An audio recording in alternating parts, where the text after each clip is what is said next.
Good evening, everyone. This is a new performance for me, and I want to thank, well, I should introduce myself first. Dr. Bernie Siegel. Um, I presume most of you know me. I was very honored to learn that I was 20th on living uh, spiritual healers on the planet. I was number 20 out of a list of 100. So we're known around the world, and it's really a gift to know that you've helped so many people. I want to thank Dr. David and the Building Strength webinars, which you can connect with the button over my head if you click on that. But I really want to thank him because he has helped me get involved in this process and communicate with you.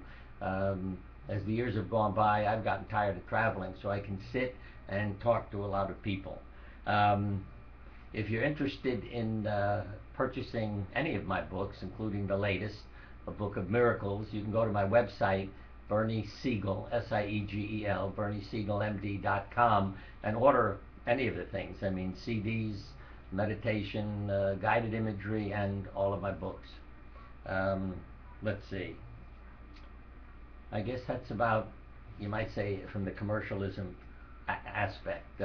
One of the things I had to read to you, I mean, one of the things when you talk about miracles that often are overlooked is just the benefits of laughter. I was reading an article by another health professional on it, and we know cancer patients live longer who laugh for no reason, just 4 or 5 times a day, and it's almost basically a form of meditation. I want to read this to you when you talk about your health. The Japanese eat very little fat and suffer fewer heart attacks than the Americans. The French eat a lot of fat and suffer fewer heart attacks than the Americans. The Mexicans drink very little red wine and suffer fewer heart attacks than the Americans. The Italians drink excessive amounts of red wine and suffer fewer heart attacks than the Americans. The Germans drink a lot of beer and eat a lot of sausage and fats and suffer fewer heart attacks than the Americans. So what's our conclusion? Eat and drink what you like. Apparently speaking English is the problem. I hope it made you smile. But that came from an integrative nutrition conference. The other is something that, just to help you understand, I mean, I often talk about being born again in the sense of learning you're mortal and then you create a new life and then you don't die when you're supposed to. Now, creating the new life, well, let me get back to me and see in my clothing. Why aren't I sitting here in a suit and a tie, to impress you how beautiful I look, etc. And that came from a millionaire down in Florida who showed survival behavior by his son driving me nuts, saying, my father wants to meet with you, have a meal with you, talk to you while you're down here. And I finally said, fine, meet me for breakfast, because I didn't have any other time. And we talked for a while. He was told he had a couple of months to live. His wife suggested he buy the house on the ocean that he'd always wanted, and he sat there listening to my meditation tapes and really transforming his life. See, he rebirthed himself, and he canceled his dress code at work. What did that mean? No ties, no jackets, wear whatever you want. And I remember him many years later, because he lived for over 5.5 years, introducing me at a very prestigious lecture and coming in with his sweater on and no tie and so forth. And from that moment on, it became very hard for me to dress for events or affairs. If I feel like wearing something, fine, I'll put it on. And I say the same to all of you. So rebirth yourself and your life. And we're sitting with many of world famous gurus at a weekend workshop retreat. And at lunchtime, we all sat together at a table. And I listened to these gurus talking about when they were suicidal. And I said, I've never been suicidal. And they said, we know you're not normal. But I just didn't understand what they were going through and talking about until I read this not too long ago by William James. A man is not psychologically complete unless he has at one time or another contemplated self-destruction. The complete man is he who has stood on the perilous edge and who has dared to turn back and face the universe. And when I read that, I understood what they were really trying to get across to me, that they had been on the edge and decided to step back and confront the world and their problems. And the line from country western music is, let your heart make up your mind. And I think that's when things change, because I do know from studies that 70% of high school students have contemplated suicide. And what we need to do is step back, eliminate what's killing us, and move on. But if your power has been taken away, or you've relinquished it to parents, I keep thinking so many tragic stories why I never stop talking, but you're an Eagle Scout doing volunteer work. You go from getting all A's to a couple of B's, and your parents tell you to stop the volunteer work and focus on your studies. He went to school the next day and put a gun to his head. Now, why couldn't he turn around and say to his parents, you don't understand, I'm doing what I love, so, up yours, and off he goes. And we have 5 children, and I learned, as the first one said to me, how come they don't have to do what I had to do? And I said, I learned it wasn't important. Yeah, I learned to give them their freedom, and that they weren't, always the problem. But once they found their interests, then a lot of the problems disappeared, because they now put their energy into something.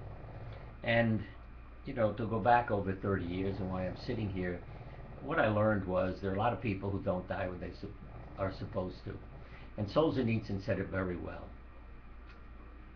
He said, in his book Cancer Ward, the men are sitting around the ward. One of them says, look, I found this book in the library. It says here there are cases of self-induced healing, not recovery through treatment, but actual healing, see? And it was as though self-induced healing had fluttered out of the great open book like a rainbow-colored butterfly, and they all held up their foreheads and cheeks for its healing touch as it flew past. Only the gloomy Padiev, with a hopeless and obstinate expression on his face, croaked out, I suppose for that you need to have a clear conscience. And when I read that, it said a lot to me. Number one, Solzhenitsyn has had cancer. He intuitively understands. See, he didn't say, it says here there are miracles. It says here there are cases of spontaneous remissions. He said there are cases of self-induced healing. And that's the part that hit me. Plus the symbol. How do you induce the healing? You get your life in order. See, the new life, the rebirthing. And that's the rainbow. It's in order. Because we'll be showing you some drawings, and you understand how every color has meaning.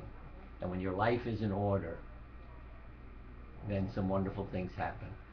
What's the butterfly? The symbol of transformation. So you literally, in a sense, rebirth yourself.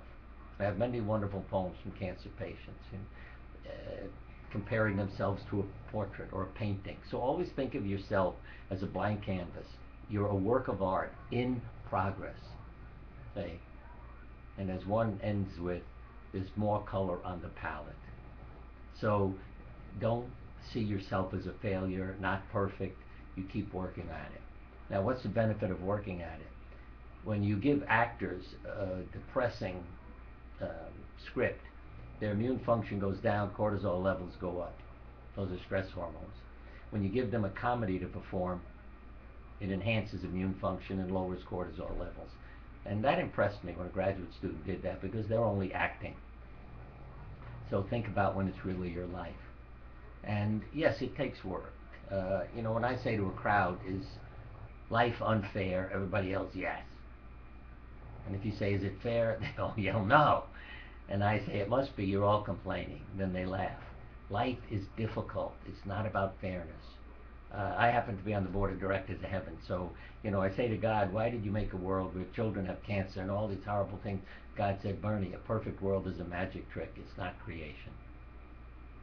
And God says, you have to understand why. He said there'd be no meaning to life if it were perfect. Not to mention we'd all be unemployed. What would we do if every day was wonderful and the weather is perfect, and it really, you'd go nuts. But when we have free will, then what we do becomes meaningful. And when the world becomes perfect in a sense, not free of trouble, but filled with love because of our efforts, then we can enjoy it because we know we put the effort into it. And we are one family, and I hope someday we'll recognize that before all our lives are threatened. Because again, when do people rebirth most often? When they're told you have 2 months to live, you have 3 months to live. See, I moved to Colorado. I don't get a call expecting him to die in a few months because he went there to die in the mountains. A year later, I call up angry to tell the family, you should have invited me to the funeral. I told you I wanted to go. And the man who had the cancer answered the phone. He said it was so beautiful here, I forgot to die.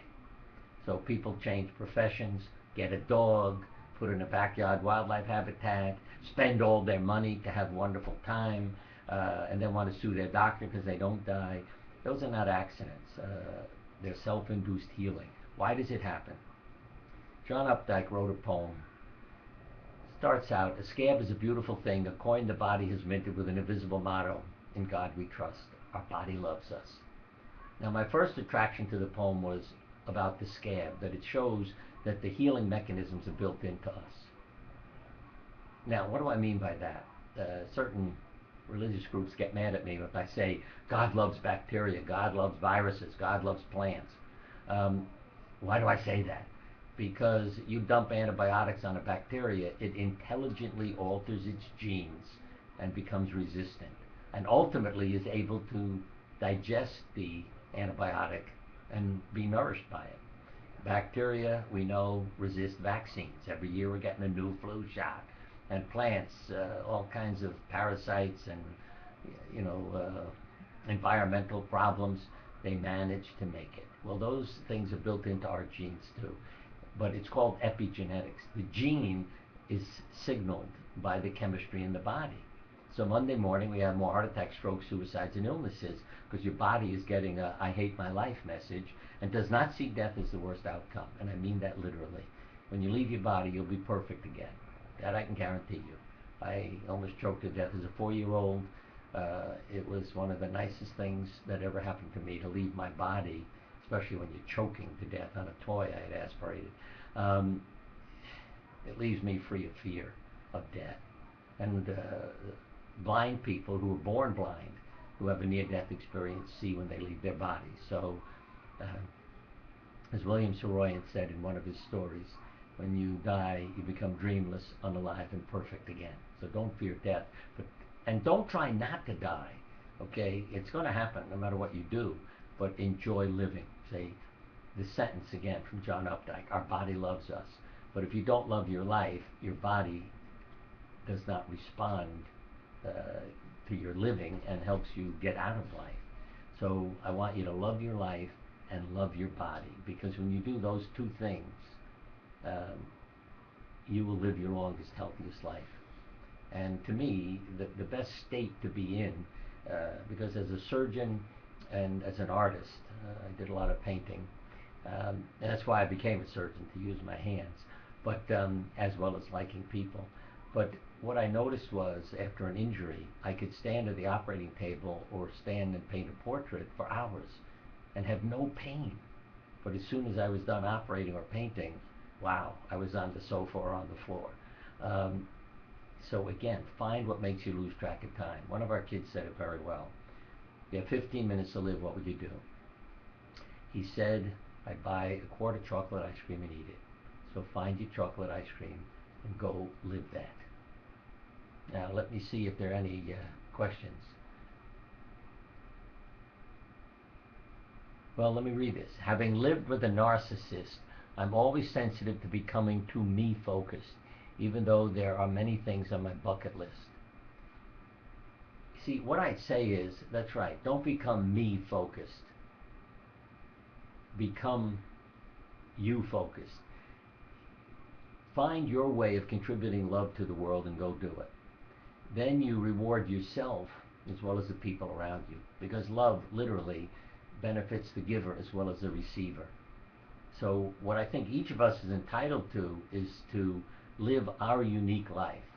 Be what you is and not what you ain't, because if you is what you ain't what you is. So be what you is and contribute your love to the world. I've worked at a Subway because one of our sons ran a franchise. I loved it Because when people came in, I'd say, you want a sandwich? Answer a question. What's your question? And I'd give them all the workshop questions, from how would you introduce yourself to God? What can I pray for you? It goes on and on. Would you want to live to be 100? And we got into therapy over a sandwich and had a wonderful time there. So find your way of contributing love to the world. I want to thank you for choosing to comment on 2 of my stories. Wait a minute. Let me jump up again. In your book, Bats in Our Belfry and Daddy and Raggedy Ann, I loved your comments, Terry Elders. Thank you, Terry. What she reminds me of is what we see in others is within us. So when people tell me I'm inspiring or thank me for my words and so forth, I know the talent is within them. I'm your coach. See? And so yes, I'll criticize you, but the criticism is constructive. It's telling you how to be better performer, whether it's survival behavior or how to hit a baseball. So be open to criticism. And if you want a good doctor, go in and say, are you criticized by patients, nurses, or family? The good ones always say yes, because they're learning from their mistakes. And the same would be true of a plumber. All right? I attended conference at Georgetown on Saturday, and you indicated there's a difference between cured and healed. Please explain. Well, take a look at Helen Keller. See? Deaf and blind from the age of 4. Was she ever cured? No. Was she a healed human being? Yes. Read her work and understand that this deaf, blind child graduated from college with honors and really pours out in her books how to help others with wounds, that God is not punishing you, picking you out for trouble. And don't ever forget that, because some of the world famous clergy are always saying, yes, God gives you cancer, makes you more spiritual, brings you closer. That's nonsense. I know from talking to God. As God said, if anybody ever tells you you received cancer, say, as a punishment or to create a change, say, if you lose your car keys, do you walk home because God wants you to walk home? And if the person says, no, I go back in the office or the house and look for my keys, then say, fine. If you lose your health, look for that too. So disease is a loss of health. It is not a punishment or an affliction put on you by someone else. A comment here, I eat too much chocolate ice cream. My comment would be, again, that's something you have to decide. Meaning that you're not going to live forever. And I think most addictions are related to the fact that we were not loved as children and therefore are searching for things that we never received in a healthy way in our lifetime. Let me just look further. A nice comment. I love seeing my mirror of love now. So again, love yourself. Then you'll have some chocolate ice cream, but you won't abuse it because you know it isn't good for you. Can what I'm saying be applied to conditions affecting the brain, and how? I'm not sure what you mean by how, but I mean health is throughout your body. So if you love your life, your entire body chemistry is into trying to heal and not assault and attack the body. Whereas if you're in an abusive relationship, angry at your parents, rejected, a whole host of things are going on within you. Let me put it another way. You have twin sisters. One is a submissive kid who's always trying to please her parents and everybody else. The other's a little devil who's doing her thing. Who's more likely to get breast cancer? The submissive, sweet kid who's trying to please everybody else. So again, it can affect all parts of your body and all diseases, from autoimmune to everything else. Let's see. If anybody wants to email me, I'd say go to my website, berniesiegelmd.com. The emails come right to me. I, from my years as a surgeon, don't have anybody between me and my patient. Let me see. I have been an admirer of yours for many years, read your books. I have a chronic disease, GERD, and your words have helped me go through all these difficult years. The very best to you. what I would say with any chronic disease or any disease, say to yourself, what words would I use to describe this disease? You see, not gastroesophageal reflux disease. That's her diagnosis. But what's it like to have this disease? What are you experiencing? The words you hear from the people are always about their life. So when I was having some vertigo, dizzy spells years ago, I said to myself, what does this feel like? The world is spinning around. What did it tell me to do? Bernie, slow down. Slow down. And I rested more. It all went away. You develop cancer. It's removed, a melanoma from your upper thigh. You start screaming at your plastic surgeon about making you ugly. He said, Bernie, would you talk to her? It makes no sense. I said to her, what are you experiencing? Failure. How does that fit your life? Well, my body failed me. I said, that's not my life. You know, your life. Oh, my parents committed suicide when I was a child. I must have been a failure as a child. Then she started healing her life. So, pressure. Woman with migraine headache, about to be admitted to the hospital. I got into what the pressure was in her life. Within 15 minutes, the headache was gone. She was going home. It was her marriage. And that's what needed to be dealt with, not just having more headaches. Let's see. Describe what you think it's like after earthy death. Well, I have had a quite unusual life. As a 4-year-old, I almost choked to death on a toy, had a near-death experience. Not too long ago, a friend of mine over the phone said, why are you living this life? Because I was so busy. I went into a trance and viewed myself in the past killing with a sword. And I really felt, as I said to her, maybe that's why I became a surgeon, to heal with a knife instead of killing. And why I've always been rescuing animals and creatures, and our house is a zoo, to make up for all the damage I did. But I don't mean I did it, but it's the consciousness that does not die. The body dies, consciousness does not. So I and all of you are born with the consciousness that has preceded us. And that's why it's so important for us to become more educated so we can elevate. It's like getting the world to be college students instead of 4th graders, and then living very differently. Let's see.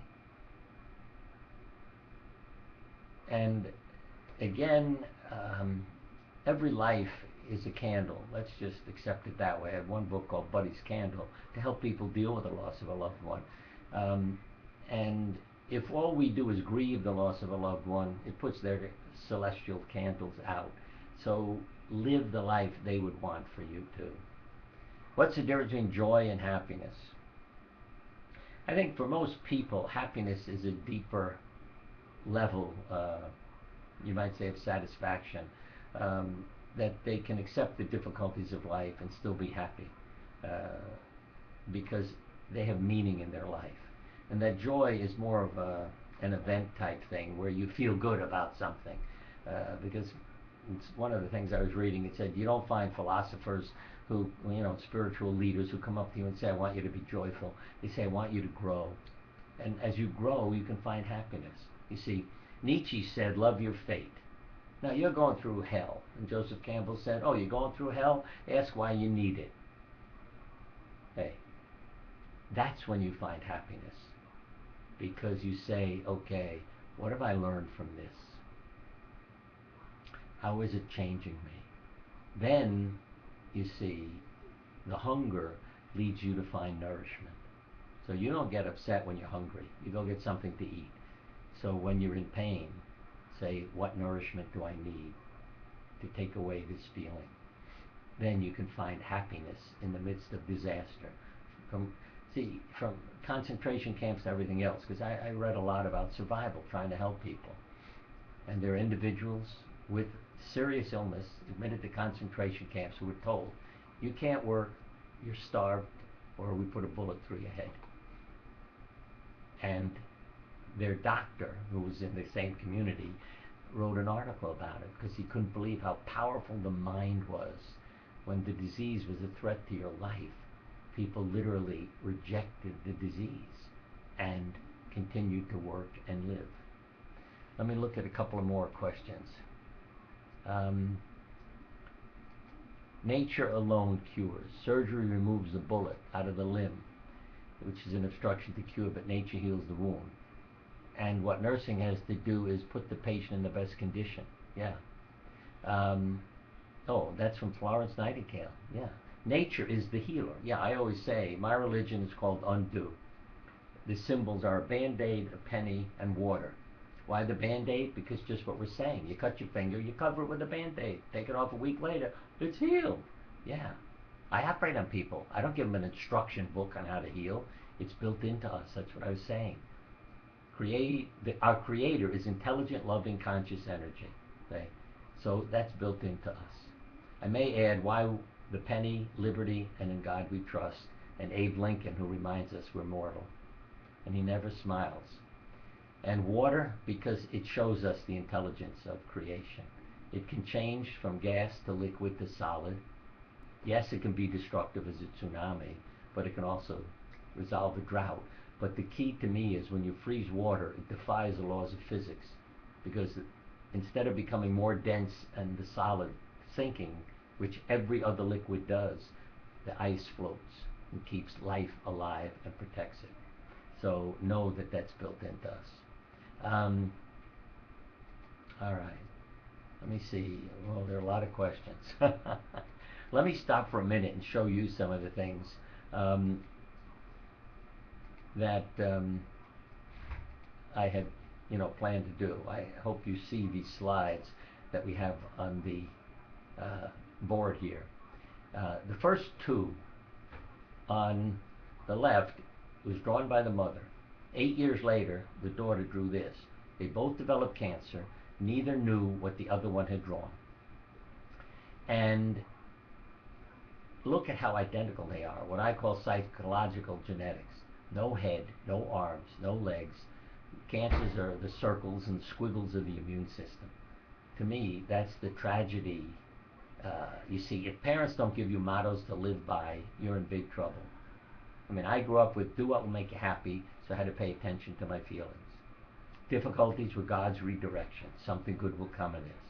Norman Vincent Peale's mother used to say, Norman, if God slams one door further down the corridor, another will be opened. And my country western song that I heard one day was, if all the doors are shut, look for a window. See? And if you grow up with that, it's a very different feeling. Now, again, how can I help you with your mind and how powerful it is, you see? You talk about nature, but you can't separate your mind from nature. Mind and body are one. And a doctor's words are hypnotic, and yet we're not trained to speak. And what I learned was from my patients. I mean, I would say things like, you're going to go to sleep when you go into the operating room to children in the emergency room. And when we wheeled them in the operating room, they fell asleep because they had faith in me and my word. You repair a radiation therapy machine.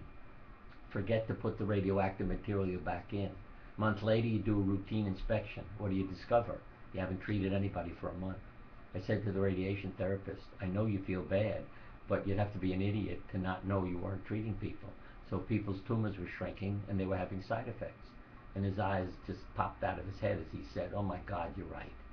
So that's how powerful our beliefs and mind are, and how they then affect our nature.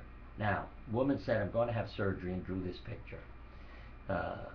I said, you either get another surgeon or don't have it. But I said, this is a black box. There are only 2 legs supporting you on the table, and there isn't a soul there to help you get through this procedure. Well, I do want the surgery, she said. All right. You either make some changes, or you could go home and through guided imagery, visualize yourself 4 and 5 times a day having surgery and a successful outcome. Okay. A week later, she hands me this picture. Okay. God's light is coming in the windows.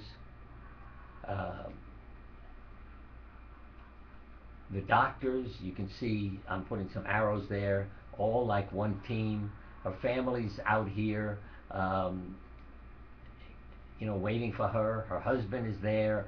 and there are four legs on the table. It's a totally different picture, and I have no fear about her going to have surgery. Consciousness, again, to prove it's not local. We have 5 children, I mentioned. Uh, at the top of the page, and this was just doodled by my wife at a workshop one day. And when I came over, I said, "Okay, honey, Jeffrey's leaving." She said, "How do you know?" See, because one of our kids, I was trying to encourage him to go off into the world, to go to school, and so forth. And when I looked at this, I knew he was going to leave. Why? Because we have 5 children. Now, the arrow shows one is out of line. That was him causing difficulties. At the time this was drawn, on the bottom left, there were 5 of us at home. Twins, Jeffrey, and parents. But now, here's 4. See, and I think these are the twins at the bottom there. And over on the right, there are 3. Now, that said to me that 3 are away. What's between the 4 and the 3? 6 cattails. And 6 weeks from the day of this drawing, he got in the car and drove off to Colorado to join his brother at school there. But I knew it was going to happen, and I didn't have to keep bothering him, in a sense, of pressuring him, what I call non-directive therapy, encouraging your children to get out in the world. Because I could see it had already been decided. Consciousness is non-local. I have learned this from communicating with animals through a friend of mine, Amelia Kincaid. She sat in Los Angeles, told me where to find a lost cat in Connecticut. You'd say, "How the hell can you do that?" She described the house in total detail, saying, "I can see through the cat's eyes, it's alive," because I thought it was dead. We live in a wooded area. And I went out and got it the next morning. So I know. What changed me was doing this drawing. I didn't think it meant anything. It was a meditation scene. Elizabeth Kubler-Ross was looking at it with me, and she said, "Bernie, you put snow on a mountain." I said, "Yeah, it's a mountain with snow. What are you covering up?" I said, "What are you talking about?" She said, "Bernie, the page is white. You took a white crayon, added a layer. What are you covering up?" Ugh, it was all my pain and feelings as a doctor. Then there are 12 tree trunks. Oh, yeah, I've been doing this 12 months. And the most fascinating, well, the symbolism. There's a bird on my shoulder I called Rainbow. There was the fish out of water, you know what that expression means. But more significant, sitting next to me is my inner guide. 2 people have come up to me while I've been lecturing, once at a funeral, once to the public, and said to me, "There was a man standing next to you during the entire lecture, so I drew his picture for you." And it's George. And I have the pictures at home. It's just incredible. Because the first time it happened, I knew somebody else was giving the talk, because I wasn't following my outline that was down in front of me. And I realized this is better than usual, let it go. And the first woman who came up to me after my talk said, "That was better than usual, I've heard you before." And the second one said, "Here's the man who was standing in front of you for the entire lecture." So I learned a lot from that experience. And from, Elizabeth sharing this with me. And that's when I went back to the hospital and, well, let me go back in the drawing. I went back to the hospital with crayons and started doing this. See, what doctors aren't told, Jung interpreted a dream about 90 years ago and diagnosed a brain tumor. So I began, I know anatomy, and I'd see it in the drawings and began studying it more and more. But again, to prove consciousness isn't local. A child has never been in the operating room before, but she's sitting in the waiting room, and we gave them all crayons, and ultimately even a coloring book was created in the OR, because people realized, he's not crazy, this is really helpful and interesting. And she drew this picture.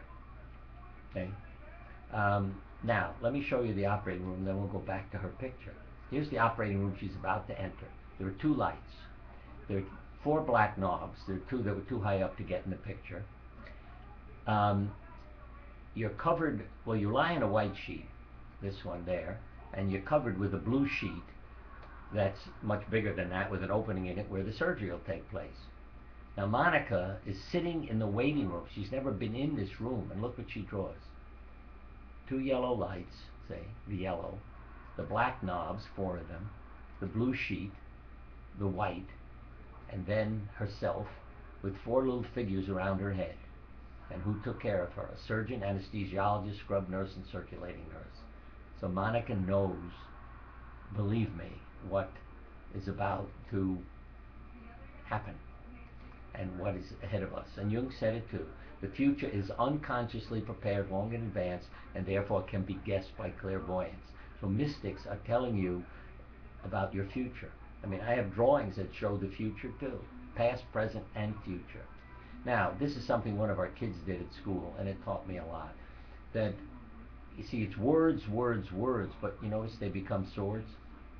So you can kill a cure with a sword or with words, and doctors need to be trained to talk to people. And a mystical event we were talking about today with some friends who were touched by it.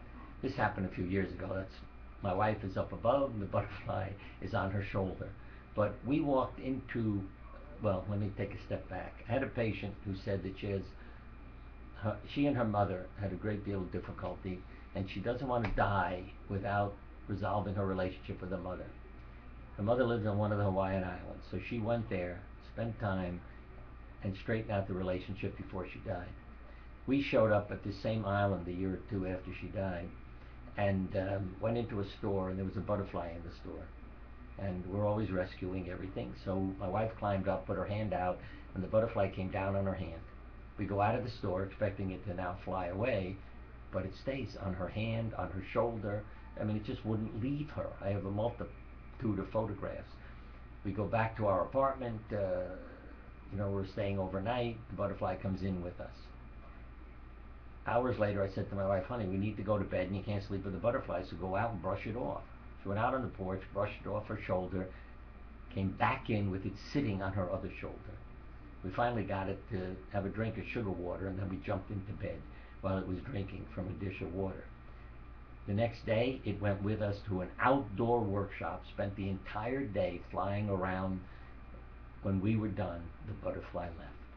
And I really felt it was that spirit of my patient.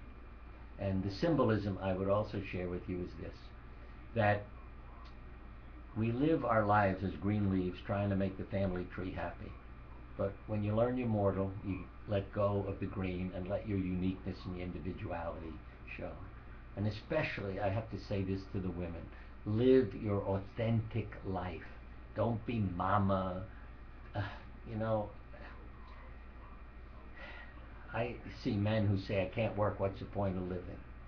And yeah, men die sooner than women with the same disease. But I've also seen women die when the kids leave home, say. Because, as one said, I can't die till they're all married and out of the house. That's wonderful, but what happens when they are married and out of the house?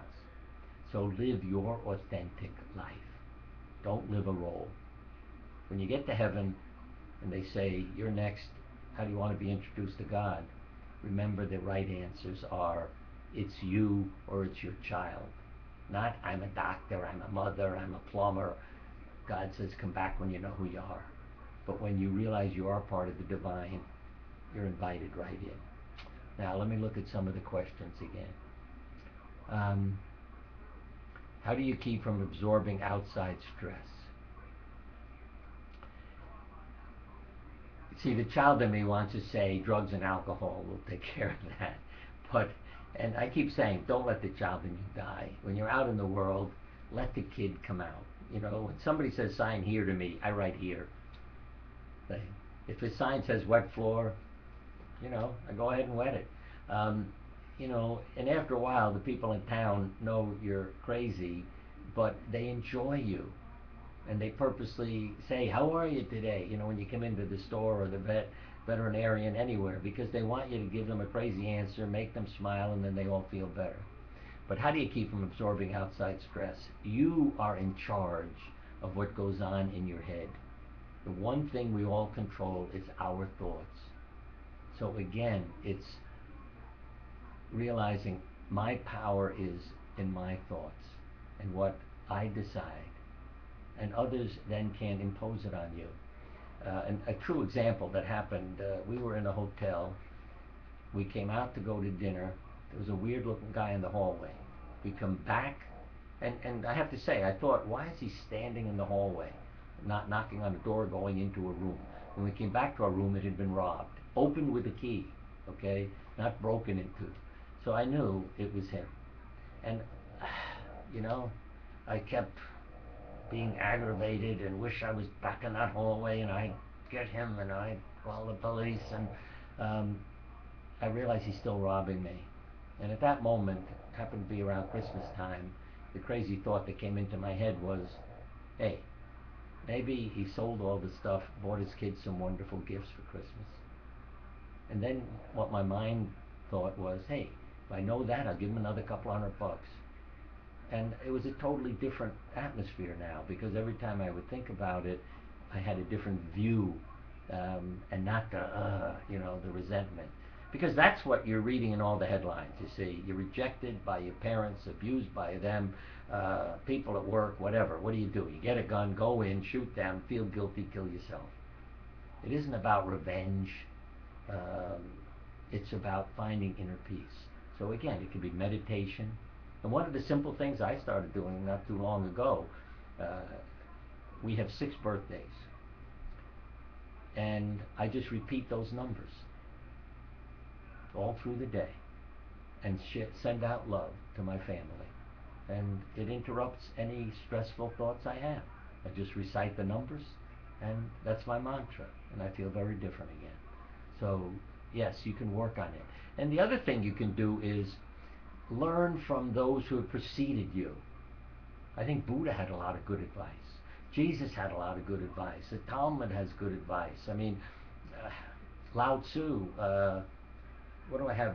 Yeah, what I recommend to you also is put shrines through your house.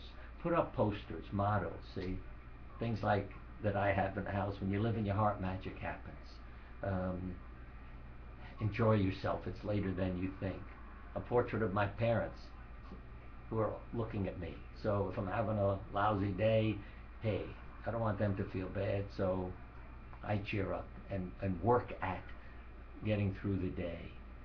And the other, he said, oh boy, I hope I can remember. Be content with what you have. Oh, I'm sorry.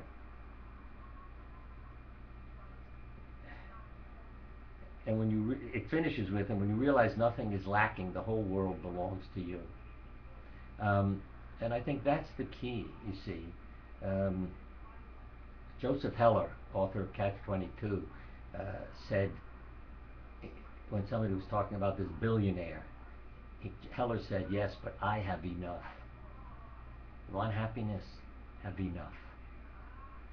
How would I go about learning more about what I never got as a child that may be influencing me now? Sometimes you have to reparent yourself, even give yourself a new name, start a new life. Look for people to help you. And I'm not kidding when I say this to you, that I say to a lot of people because of a suicidal teenager who gave me the label. She said, "You're my CD." I said, "What do you mean?" She said, "You're my chosen dad." Since then, something I say regularly to high school students and others, I'll be your chosen dad. So find a chosen dad, find a chosen mom. Treat yourself as you would if you were your grandparent. Put your pictures up around the house, particularly your baby pictures if you have some, and love that kid. See, I was born an ugly duckling also. I don't have time to get into the details, but it had to do with my mother's illness and all kinds of complications of her labor, and couldn't survive a cesarean section. By the time I came out, I was a hemorrhage, a purple melon, to quote my mother. But I had a grandmother, say, who saved me and could love me. The ugly duckling had to make it on his own, but he made it because he had a quiet mind and a quiet life. So when he looked in the still pond, he realized, I'm a swan. A tiger brought up by goats when his mother dies giving birth to him is taken by another tiger who says, "Hey, stupid, you're not a goat, come with me," to a still pond. And Campbell again, Joseph Campbell talked about it as a meditation, like yoga, the quiet. So quiet your life, quiet your mind, and you'll see who you really are and be able to love yourself. Another woman said, "My mother's words were eating away at me and maybe gave me cancer. She only dressed me in dark clothes so nobody would notice me and told me I was a failure and embarrassed her. When she got cancer, she bought a red dress and red high-heeled shoes. Don't wait for a disaster. Learn from those who preceded you." Hemingway said, The world breaks everyone. Some of us become strong at the broken places. Don't wait to break down. Start now and heal your life. I didn't say focus on curing your disease. I said heal your life.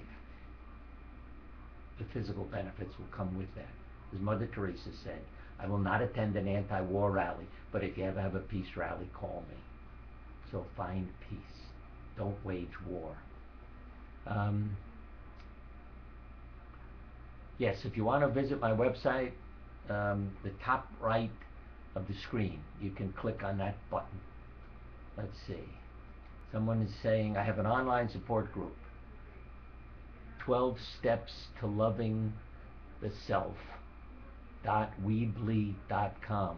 Support those wanting to grow in self-love. Yeah. And I just reading it again in the magazine that these online support groups have led to benefits. I was criticized. You're blaming your patients and you ask them what's going on in their life and what good does it do to be in a support group? How's it going? Yeah, all that's scientific now. You know, from laughter, cancer patients will laugh living longer, to loneliness affecting the genes which control immune function.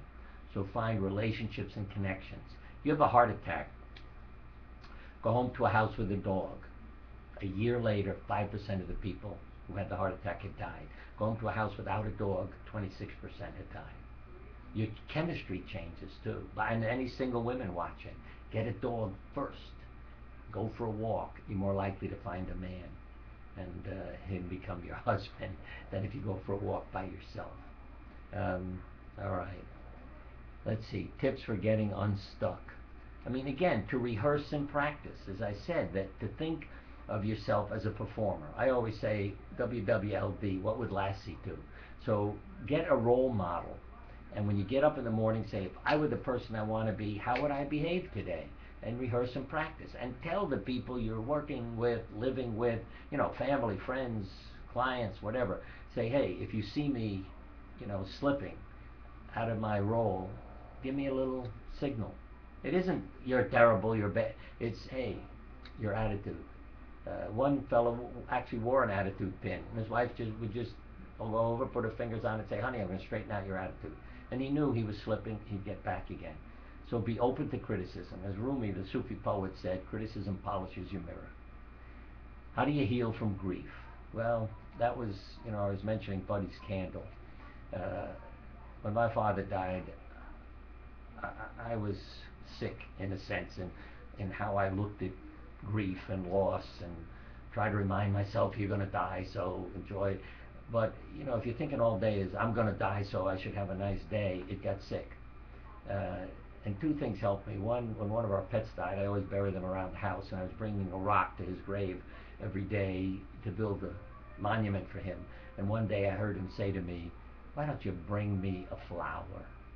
Oh, what a shift. Then every morning I was looking for something beautiful. But the other is, see, I worked with the angel of death. And if the angel is at the foot of the bed, the patient was going to die. And one night I came back to see a child I'd operate on, and the angel was at the foot of the bed. So I turned the bed around. And the angel said, Bernie, I'm not going to punish you, but you don't understand. He said, Sunday, you're coming with me up to heaven. I want you to see something. And we watched a parade of all the children who had died that week. And my patient, little Tony, was there. And everybody's marching in a beautiful gown, holding a bright candle. And I said, there's a kid coming with a dark candle. And the angel said, fine, go light it. So I ran up to light it. And it was Tony. I said, Tony, I'm here to light your candle. He said, they do, Dr. Siegel, but your tears keep putting it out. Oh, that freed me. Then the angel said, come here, I want to show you something. He took me to a room with billions of candles. Said, every one is somebody's life. I said, oh, the little ones are old people and the big ones are kids. He said, Bernie, it has nothing to do with their age. It has to do with the time they have left. So I say to everybody out there, make sure you burn up completely. Don't burn out ahead of time. But again, ask yourself, what would those who have preceded me want from me and want me to experience? And their consciousness is there. They can talk to you like that butterfly. They can leave you messages. So quiet your mind and see what happens. Because I hear voices too. I mean, by the time we're done, you all think I'm psychotic and you shouldn't have been watching me. But yes, I hear voices, and they have helped me to heal my life and the life of those who are grieving and dying by bringing up what was said to me. Let me see. I'm finishing breast cancer treatment. Any suggestions for preventing recurrence? Yeah, look at what's going on in your last few years of your life that may have made you vulnerable now. Not blaming you, okay? But what could have made me vulnerable? My wife and I both got sick many years ago when we had the 5 children in 7 years. I mean, we were exhausted. She developed multiple sclerosis. I ended up in the hospital with severe infection. I realized, hey, this has something to do with our health. So look at your life, and as I said, try to love your life and love yourself and work at creating that kind of a life. And speak up. See, on my website, as I said, which you can click in the upper right and go there, there's something called the immune competent personality. And it has to do with meaning in your life, has to do with expressing emotions and anger too, so you defend yourself, asking for help, saying no to things you don't want to do, being the one who decides what therapy you go through. In other words, others can prescribe it, but you make the decisions. Using your emotions like hunger to seek nourishment, finding play, what makes you lose track of time, and not living a role. Those are all simple things, but they're all very meaningful in survival. What advice would you give to a future doctor as far as applying these principles to his or her practice? How could I incorporate this encouragement of a person to look at their life? You can reparent them as a physician. You know, you're in such a powerful position. That's the part that I saw. When patients are self-destructive, don't say there's no point in you coming back, you didn't fill the prescription, you're not doing anything. Say, I'll see you next week, and give them a hug. What happens is 6 months later they realize, he loves me, or she loves me, my doctor loves me, I'm worth something. Then they start taking care of themselves. And also say to them, what are you experiencing? What's going on in your life? So you're healing lives as well as bodies, and it makes a big difference. Do you still talk with your spiritual guide? Yes. I mean, as I say, the spiritual guide also talks to me. So there are certain times I hear a voice.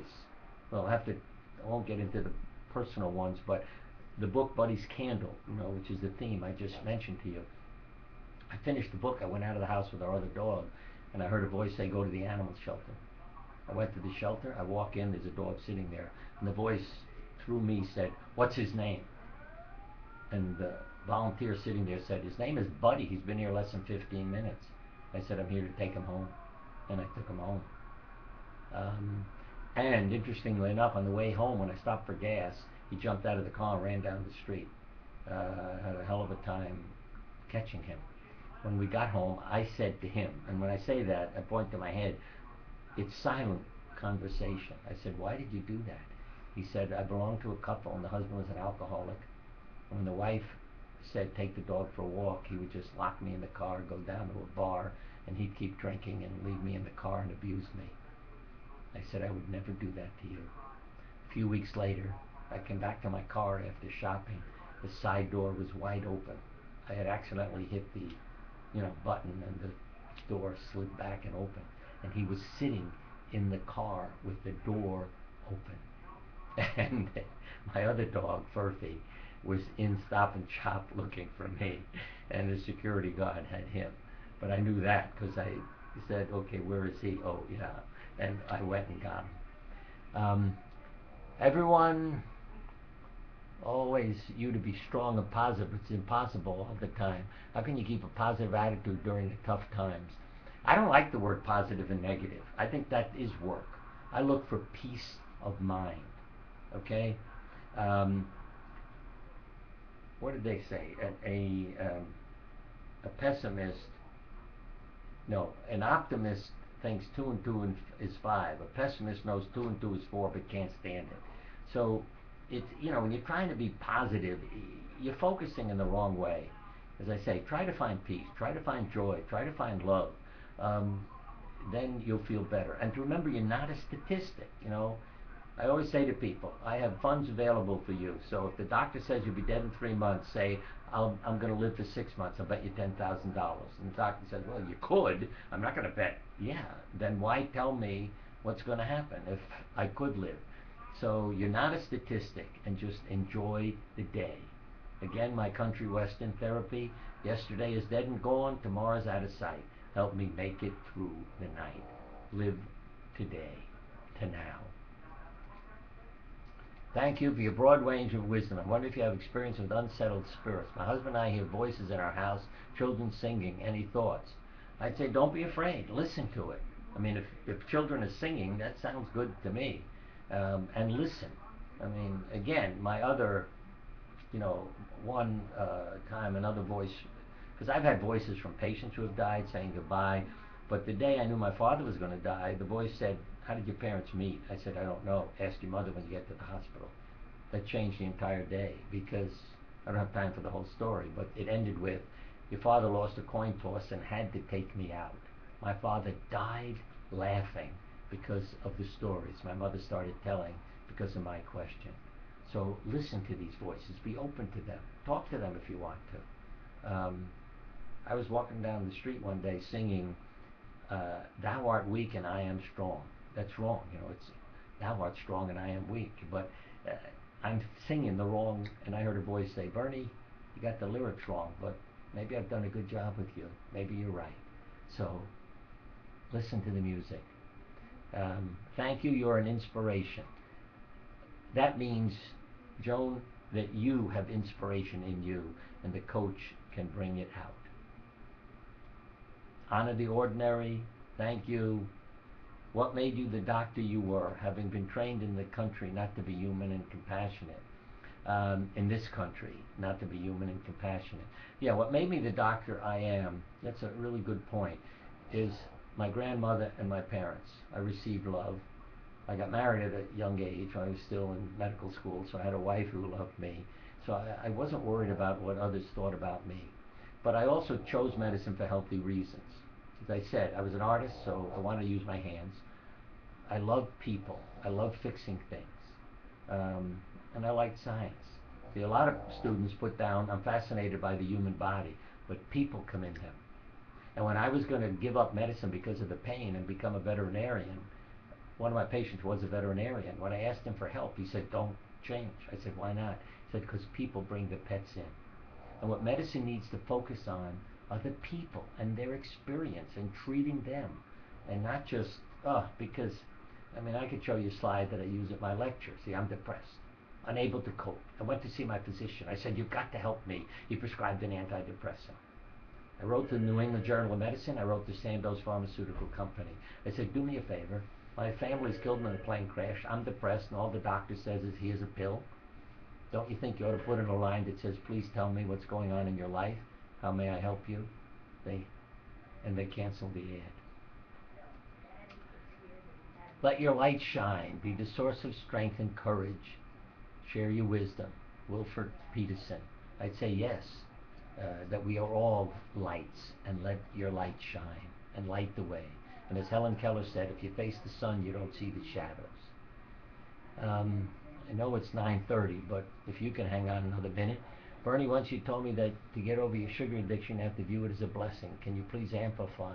Well, what I said is you don't have to see it as a blessing, but what you can say is, how can I love, as I said, my fate, and what can I learn from the hell I'm going through? So you use your troubles and ask what changes, in a sense, need to be made so I can get over this. As I said, to me, addictions are a search for love. Find love and sweetness in other things. And my dad died when I was 15 at home. I don't remember, but my brother told me I'd asked him that morning if Dad was going to die. I didn't know he was sick. I want to know how you learn to trust the things you know without knowing. I live by my experience, not by beliefs. And I'd say to all of you, live by your experiences. And thanks, Bernie. One of my stories was in faith, hope, and healing, and also the new A Book of Miracles. I can see the growth in my life since the first book. Thanks for being a good coach. Thank you, Barbara. And again, learn from the book, all my books, which are listed on my website. Thank you. I've had to change my entire world due to a divorce. How can I adapt to losing all my dreams that I worked so hard for? Be born again is all I can keep telling you. Life is about beginnings. This will be my conclusion. First time I gave a report in heaven, I said the end. And God said, Bernie, it's not the end, it's the beginning. I said, no, I'm done. We know that, but we have to start using your information so you begin again. And so from now on, when you give a report at the board of directors of heaven, you say the beginning when you finish. I said, that sounds crazy. Bernie, what do you call a graduation? You finished with high school. Did they call it a termination? I said, no, it's a commencement. And what does the Bible end in? A conclusion? No, a revelation. Okay, you got the message? Yes. Life is about beginnings. Thank you for your wisdom and your written words through your books. Great stuff. And now, I've got to conclude. I don't even know if I did introduce myself, but I hope you all know who I am, Dr. Bernie Siegel. And as I said, you can get the books and CDs and other things. I'm reading something. So thank you for joining the presentation. And, you know, the Building Strength webinars and Dr. David Ajibad, I want to thank him, and I hope you all will send a little blessing out, because that's a whole other thing we can talk about with, you know, quantum physicists and astronomers. Maybe two quotes. One is, desire, this is from a quantum physicist, Fred Alan Wolf, desire and intention alter the physical world, causing things to occur which would not normally occur if they were not desired. And Woody Allen said, to love is to suffer. To avoid suffering, one must not love. But then one suffers from not loving. So to love is to suffer, not to love is to suffer, and to suffer is to suffer. To be happy is to love. To be happy then is to suffer. But suffering makes one unhappy. Therefore, to be unhappy, one must love or love to suffer or suffer from too much happiness. If you understood that, get therapy. Bless you all. And here's another. It's hard for me to stop. How do you help a teenager who's fighting bulimia? I asked them to draw a picture, and you will probably see that she draws herself looking pregnant. Get her to love herself. Get her baby pictures out. And show her that divine child. And then reparent her and love her. And yes, I have seen the change happen in those children. You're an awesome joy. So are you, Judith. Thank you. Your book, Love, Medicine, Miracles, next to my bed, where it often read and savored. And I'd say to all of you, reread the same books every 2 or 3 years. If the books don't get better, you're not changing. And last but not least, somebody who says they overcame bulimia, you can email me, littlelighrn, littlelighrn@gmail.com. So don't be afraid to communicate and speak up. Okay. Bye-bye, everybody.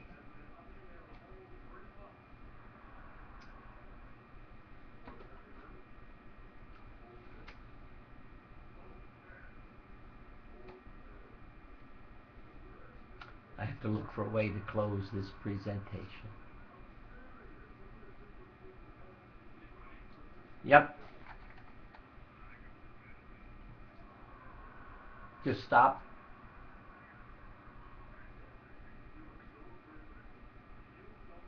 Okay. All right, I did.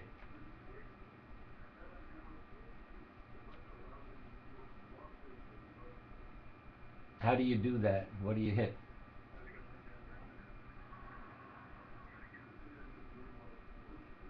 Yeah, I did, and it shows the number.